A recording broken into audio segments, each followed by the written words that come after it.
Welcome sa Cloud B Movie Recap. Ang pelikulang ikukwento natin ngayon ay ang The Promised Neverland. Halina't simulan na natin. Habang sabik na naghihintay si Emma sa pagdating ng pamilyang handang mag-ampon sa kanya, ginagawa niya ang lahat upang tumulong sa pag-aalaga ng mga batang babae sa ampunan, dahil isa siya sa pinakamatandang bata sa Gracefield House. Bagamat wala silang ina na nag-aalaga sa kanila, masaya ang mga batang lalaki at babae roon dahil bukod sa pagkakaroon nila ng isa't isa, mahal na mahal sila ni Isabella, ang tagapamahala ng ampunan. Bawat buwan, ang mga bata sa Gracefield ay sumasailalim sa mga pagsusulit sa lohikal na pag-iisip upang masukat ang kanilang katalinuhan. Tulad ng nakasanayan, sina Norman, Ray, at Emma ang nakakakuha ng pinakamataas na marka at pinupuri ni Isabella, na ipinagmamalaki ang kanilang mahusay na pagganap. Pagkatapos ng klase, pinapayagan ang mga bata na maglaro sa labas, at paborito nilang laro ang tagwan. Habang nagbibilang si Norman, ang kanyang mga kaibigan ay nagtatago sa iba't ibang lugar, ngunit hindi sila maaaring lumampas sa bakuran ng ampunan, isang patakarang itinakda ni Isabella. Matapos matagpuan ni Norman ang mga nakababatang bata, hinanap niya si Emma at napansin niyang nagtatago ito sa itaas ng puno. Nagkunwari siyang nadapa upang mapababa si Emma at tulungan siya, at sa paggawa nito, nahuli si Emma. Kinahapunan, nagpaalam ang mga bata kay Connie na aalis na upang makilala ang kanyang bagong pamilyang mag-aampon. Bagaman malungkot siyang iwan ang kanyang mga kaibigan, sabik siya sa bagong yugto ng kanyang buhay, at masaya rin para sa kanya sina Emma at ang iba pang mga bata. Kapag umabot sa edad na 16, lahat ng mga bata ay kailangang mailipat sa mga pamilyang mag-aampon upang hindi sila manatili sa ampunan hanggang pagtanda. Dahil dito, napagtanto ni na Emma at Norman, na 15 taong gulang na malapit na rin ang kanilang pag-alis at nangakong magsusulatan sila kapag naghiwalay. Pagkatapos mampon, hindi na muling nakikipag-ugnayan ang mga bata sa naiwan sa Gracefield, at iniisip ni Emma na marahil dahil masyado silang masaya sa kanilang bagong buhay. Habang nag-uusap sila, napansin ni Emma ang paboritong stuffed bunny ni Connie sa kusina. Dumating si Ray at sinabihan silang habulin si Connie dahil baka maabutin pa nila ito. Nang makarating sila sa bodega kung saan dinadala ang mga bata bago isuko sa kanilang mga pamilya, napansin nila na madilim ang paligid. Sa kanilang paghahanap, natagpuan ni Emma ang bangkay ni Connie sa likod ng isang truck, at nakitang may pulang bulaklak na tumubo mula sa kanyang dibdib. Nakarinig sila ng malalim na tinig at nagtago sa ilalim ng truck, kung saan nakita nila ang dalawang nakakatakot na nilalang na tila mga demonyo, na nagsasabing ang karne ng tao mula sa Gracefield Farm ay dekalidad at para lamang sa mayayaman. Ilang sandali pa, dumating si Isabella at iniutos ng mga demonyo na ihanda na ang 3 pinakamatandang bata para sa susunod na paghahatid. Nang makita nilang kasabwat ni Isabella ang mga halimaw, nayanig si Emma at nagpasya silang tumakas. Napagtanto nila na ang bakod ng ampunan ay hindi para protektahan sila kundi upang ikulong sila.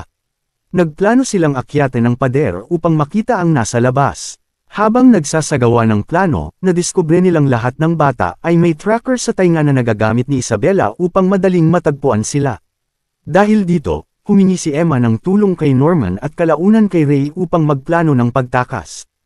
Habang lumilipas ang mga araw, napagtanto nilang ang mga demonyo ay kumakain ng utak ng mga bata, kaya't pinipilit ni Isabella na maging matatalino ang mga ito. Sa tulong ni Phil, natuklasan ng 3 ang mga aklat ni William Minerva na gumagamit ng Morse code bilang lihim na komunikasyon. Isang araw, ipinakilala ni Isabella si Crona, isang bagong tagapamahala. Natuklasan ni Crona ang lihim ng mga bata at ninais silang isuko agad, ngunit tumanggi si Isabella upang mapanatili ang kanyang reputasyon. Alam ng mga bata na mayroon lamang silang 45 araw upang makatakas bago ang susunod na paghahatid. Upang maghanda, nagsimula silang sanayin ang mga nakababatang bata sa pamamagitan ng tagwan. Ngunit laking gulat nila nang sumali si Crona at mahuli si Emma sa pagtatanggol sa isa pang bata. Pagkatapos nito, napagtanto ni Norman na may especially iya sa kanilang hanay na nagbibigay ng impormasyon kay Isabella. Gumawa si Norman ng plano upang matukoy ang tax seal sa pamamagitan ng pagbibigay ng magkaibang lokasyon ng lubod kina Don at Gilda. Sa kalaunan, natuklasan niyang si Ray mismo ang tiktik ni Isabella. Gayunman, inamin ni Ray na ginagawa lamang niya iyon upang mapaliban ang kanyang paghahatid, at magkaroon ng oras upang makagawa ng paraan sa pagtakas. Sa halip na magalit, naunawaan ni Emma ang bigat ng kanyang dinadala. Nang magtagpo silang muli, iminungkahi ni Norman na gamitin si Ray bilang dobleng ahente laban kay Isabela. Nagpakita rin si Ray ng imbensyon upang alisin ang mga track ang chip. Sa kalaunan, lumapit sa kanila si Krona at ipinakita ang numero sa kanyang leeg, palatandaan na lumaki rin siya sa ampunan. Kaya't nagpasya siyang tulungan ng mga bata na makatakas upang matanggal si Isabela sa kanyang posisyon. Pagsapit ng dapit hapon, nagpasya ang 5 magkaibigan na puntahan ang silid ni Krona at natuklasan nila na may iba pang mga sakahan na nakakalat sa buong mundong iyon. Nang tanungin siya tungkol sa mundo sa labas, sinabi ng babae na hindi pa niya ito nakikita, ngunit tiniyak niya na may libo-libong tao ang nabubuhay sa labas ng mga pader na iyon. Dahil sa pag-uusisa kung sino ang mga halimaw na iyon, tinanong ni Emma kung saan sila nagmula, at ipinaliwanag ni Krona na nagkaroon ng digmaan sa pagitan ng mga tao at mga demonyo libo-libong taon na ang nakalipas. Noong panahong iyon, hinuhuli ng mga demonyo ang mga tao upang kainin, kaya napilitan ng mga tao na mamuhay ng nagtatago. Dahil sa pagkasawa sa walang katapusang digmaan, nagpasya ang mga tao at mga demonyo na gumawa ng kasunduan na mamuhay sa magkahiwalay na mga mundo. Gayunman, upang gumana ang kasunduang ito, kailangang may ilang mga tao na manatili sa mundo ng mga demonyo upang ang kanilang mga magiging anak ay mapalaking parang alaga at magsilbing pagkain. Matapos makuha ang impormasyong ito, umalis ang mga kabataan at nagtungo si Ray upang kausapin si Isabela. Pagkaraan nito, patuloy na naghanda sina Emma, Norman, at Ray sa kanilang pagtakas, determinado silang mailigtas hindi lamang ang kanilang sarili kundi pati ang lahat ng bata sa Gracefield House. Gayunman, habang kukunin na ni Krona ang aparato, nakita niyang papalapit si Isabela at natuklasan niyang tinawag siya upang maging tagapamahala ng isa pang ampunan. Pagkatapos mag-impake, iniwan ni Krona ang isang panulat sa loob ng drawer sa tabi ng kama ni Norman dahil kahit wala na siyang oras upang ipagpatuloy ang kanyang plano, nais pa rin niyang makapaghiganti kay Isabela. Nang makaharap niya ang matandang babae na kilala bilang Lola, na siyang namamahala sa lahat ng mga ina sa iba't ibang ampunan, ibinunyag ni Krona na may ilang bata sa Gracefield na nagpaplanong tumakas, umaasang gagantimpalaan siya dahil sa pagsisiwalat ng lihim. Subalit, sa halip, dinala ni Lola ang isang demonyo upang kainin siya, dahil malapit sa puso niya si Isabela at ayaw niyang mapalitan ito. Nang malaman ni Isabela na nasa tabi ng pader sina Emma at Norman, agad niya silang sinundan at pinayuhan na huwag nang ipagpatuloy ang plano nilang pagtakas dahil nakatakda na ang kanilang kapalaran. Bagaman alam niyang pinalalaki ang mga bata upang gawing pagkain, ipinahayag ni Isabela na mahal niya ang bawat isa sa kanila at ginagawa ang lahat upang magkaroon sila ng masayang buhay hanggang sa oras ng kanilang kamatayan. Napagtanto ni Emma na gagawin ni Isabela ang lahat upang pigilan silang makaalis. Dahil dito, sinugod niya ang babae upang bigyan si Norman ng pagkakataong makatawid sa pader. Ngunit habang naghahanda ang binata umakyat, narinig niya ang sigaw ni Emma. Binasag ni Isabela ang binti ng dalaga. Sa sandaling iyon, nalaman ni Norman na nakatakda na siyang isuko sa mga demonyo sa loob ng 3 araw. Nang malaman nina Emma at Ray ang tungkol dito, sinubukan nilang hikayatin si Norman na tumakas kinabukasan, ngunit tumanggi siya dahil ayaw niyang may iba pang batang mapahamak kapalit ng kanyang kaligtasan. Kinagabihan, habang binabantayan si Emma, ikinwento ni Ray kung paano niya nalaman ang katotohanan tungkol sa ampunan.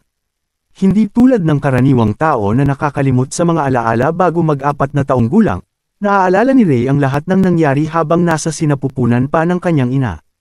Ang unang lugar na nakita niya pagkapanganak ay isang pasilidad na puno ng mga sanggol at mga demonyo.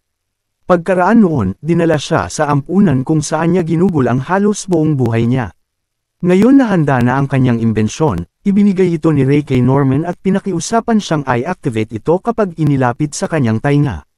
Samantala, sina Don at Gilda ay gumagawa ng bagong lubad upang makatakas si Norman kinabukasan, at kapag gumaling na ang binti ni Emma, tutulungan sila ni Ray na ilabas ang iba pang mga bata.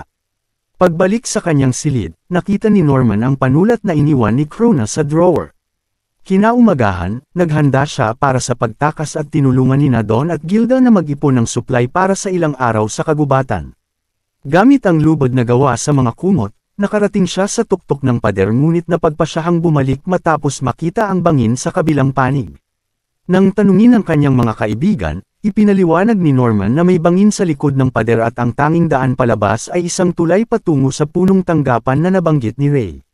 Pagkatapos niyang ibahagi ang lahat ng impormasyong nalikom, ibinalik niya ang aparatong panira ng chip at nagpaalam sa kanyang mga kaibigan sa huling pagkakataon. Matapos magpaalam sa lahat ng bata, sumama si Norman kay Isabela patungo sa bodega. Ngunit sa halip na kainin ng demonyo, sinalubong siya ng isang misteryosong lalaki na nagsabing kailangan ng mga demonyo na kumain ng utak ng tao upang magkaroon ng katalinuhan, kaya't mas matalino ang bata, mas mahalaga ang kanyang utak. Ang tungkulin ng lalaking ito ay tiyakin na natutupad ang kasunduan sa pagitan ng mga tao at demonyo upang manatili ang kapayapaan. Dahil sa sakripisyo ng mga bata, milyon-milyong tao ang nabubuhay ng ligtas. Pagkatapos marinig ito, lumapit ang isang demonyo kay Norman. Kinabukasan, binisita ni Isabela si Emma at sinabi nitong balak niyang irekomenda siya bilang susunod na tagapamahala ng Gracefield. Dahil hindi umano niya kayang baguhin ang mundo, pinayuhan ni Isabela si Emma na gawin ang lahat upang mapahaba ang kanyang buhay. Makaraan ang 2 buwan, 2 araw bago ang nakatakdang paghahatid ni Ray, nagising si Emma sa kalagitnaan ng gabi upang ibahagi ang planong pagtakas na inihanda niya mula nang mawala si Norman. Alam niyang binabantayan siya ni Isabela, kaya sinamantala niya ang pagkakataon upang ilihis ang pansin ng babae habang ipinagpatuloy ni Gilda at Don ang pagsasanay sa mga bata at paghahanda ng supply. Handa na ang lahat para sa pagtakas kinabukasan, ngunit iminungkahi ni Ray na isagawa ito ng mas maaga, gabi mismo iyon, dahil mas mahigpit ang seguridad sa araw. Ayon sa kanya, ang tanging paraan upang makatakas ay sunugin ang bahay. Habang abala si Isabela sa pagsugpo sa apoy, makakatakas ang mga bata nang hindi napapansin. Pagkatapos magbuhos ng gasolina sa paligid, ibinuhos din ni Ray ang likido sa kanyang katawan, piniling mamatay kaysa maging pagkain ng mga demonyo. Matapos magpaalam kay Emma, inutusan niya itong tumakas kasama ang iba, ngunit sa halip ay napasigaw si Emma sa sobrang takot. Narinig ni Isabela ang mga sigaw at agad tumakbo upang tumulong. Nang makita niyang nasusunog ang isa sa kanyang pinakamahuhusay na alaga, sinubukan niyang apulahin ang apoy.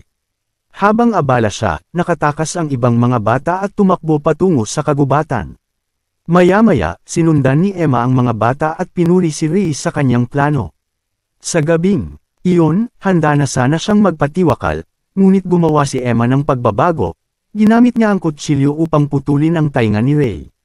Sa ganitong paraan, akalain ni Isabela na nasa loob pa rin ng apoy ang bata at masusunog siya.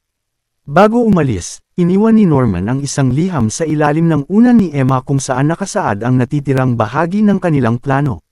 Sa ngayon, ang mga batang wala pang 4 na taong gulang ay kailangang maiwan muna, ngunit nangako si Emma na babalikan sila bago sila umabot sa edad na 6, ang edad kung kailan sila isinusuko sa mga demonyo.